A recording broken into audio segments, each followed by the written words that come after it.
हाँ, तो आज हम इंट्रोडक्शन नहीं देंगे, सीधा टॉपिक में आ जाते हैं, क्योंकि ये टॉपिक बहुत इंपॉर्टेंट है तुम लोगों को बतानी, क्योंकि इसके बारे में कोई ज्यादा बात ही नहीं कर रहा है।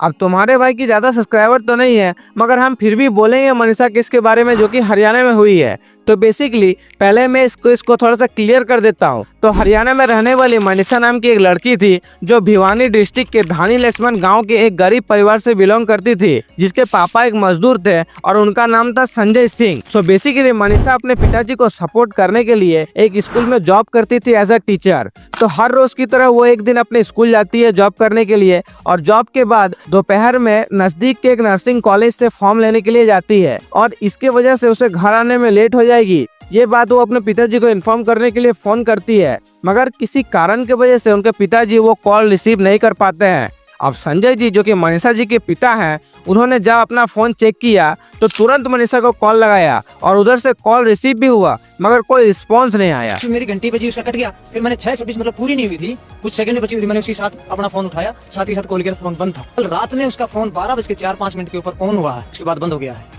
दोबारा हमने कॉल किया तो फिर स्विच ऑफ हो गया। अब टाइम बीतता गया, संजय जी चिंतित होने लगे, क्योंकि मनीषा एक गांव की लड़की थी। उसे लेट नाइट घर में आना, घूमना फिरना, पार्टी करना, ये सब की आदत नहीं थी। वो सिर्फ जॉब में जाती थी और टाइम टू टाइम घर में आ जाती थी। मगर ज्यादा लेट होने की वजह से संजय जी उस कॉलेज में जाते हैं और वहां पर रिसेप्शन से पूछताछ करते हैं, मगर रिसेप्शन वालों ने मनीषा को पहचानने से साफ इनकार कर दिया। लेकिन संजय जी ने वहां पर एक बात नोटिस की कि रिसेप्शन के तीनों लोग ड्रंक किए हुए थे। पूरा दावा ये है कि उस कॉलेज के स्टाफ ने ही उस लड़की के साथ जो भी किया है, व्यवहार किया है, जो भी ये हुआ, ये वारदात उस स्टाफ ने किया। काफी टाइम हो जाने की वजह से संजय जी ने थाने में जाके केस दर्ज करवाने की बहुत ज्यादा कोशिश की, मगर वहाँ के पुलिस ने उल्टा उन्हें ही कह दिया कि कहीं गई होगी आपकी बेटी, भाग गई होगी कहीं, 2-4 दिनों में खुद ही चली आएगी, बुग्गी होगी, आ जाएगी 1-2 दिन के अंदर, 2-4 दिन के अंदर आ जाएगी। बोला क्यों घबरा रहा। मगर संजय जी फिर भी अगले दिन थाने में जाते हैं और वहाँ जाके जैसे तैसे करके केस लिखवाते हैं, और उसके ठीक अगले दिन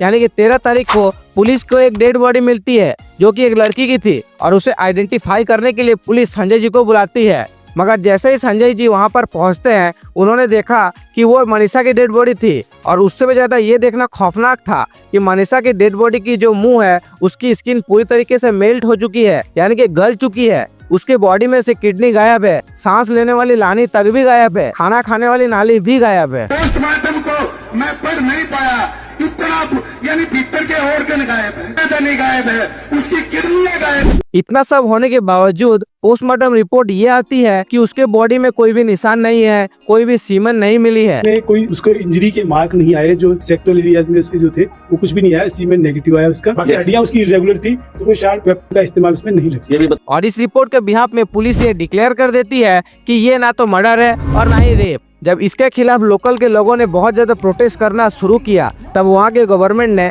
कुछ पुलिस अफसरों को सस्पेंड कर दिया और कुछ को ट्रांसफर कर दिया। मगर हेवी प्रोटेस्ट चलने की वजह से बॉडी को दोबारा पोस्टमार्टम में भेजा गया, और सेकेंड रिपोर्ट में कुंदन मित्तल ने ये कहा कि ये शायद किसी जंगली जानवर का अटैक था और मनीषा ने खुद ही पॉइजन खाया था। जो हमारे पास अब तक की रिपोर्ट आई है उसमें पॉइजन आया है। मगर दूसरी तरफ संजय जी जो कि मनीषा जी के पिताजी है, ये सब एक्सेप्ट करने को तैयार ही नहीं थे। उनका कहना था कि मनीषा ऐसी थी ही नहीं, वो इस चीजों में पढ़ ही नहीं सकती है, और इस चीज का कट्टर विरोध करते हुए उन्होंने ये कहा कि जब तक मर्डरर को यानी कि गुनहगार को सजा नहीं मिलती है, वो सामने नहीं आता है, तब तक वो अपनी बेटी का अंतिम संस्कार नहीं करेंगे। मेरी बेटी कभी भी आत्महत्या नहीं कर सकती, मेरे को इतना उसके ऊपर विश्वास है, और प्रशासन करेगी उसने आत्महत्या की है, मेरे को ना उसका न्याय चाहिए। अब मेरा सरकार से यही कहना है कि क्या यही सेफ्टी है इंडिया में? क्या यही था पुलिस का काम कि अगर केस करने जाओ तो वही उल्टा कहता है कि आपकी बेटी कहीं गई होगी, भाग गई होगी, 2-4 दिनों में खुद ही चली आएगी। और हमारे प्यारे जो मीडिया थी वो कहाँ है भाई? अभी तक मिल नहीं रही है कहीं पर।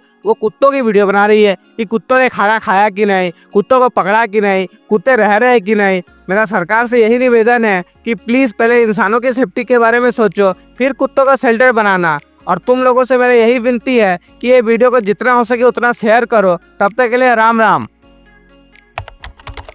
हमने जो कमेटी ने फैसला लिया है, सारे समाज को इकट्ठा देख करके अपने हित में ही लिया है। और कमेटी का फैसला ये है कि हम अपनी बेटी का संस्कार हिंदू रीति रिवाज के साथ, मान सम्मान के साथ करेंगे।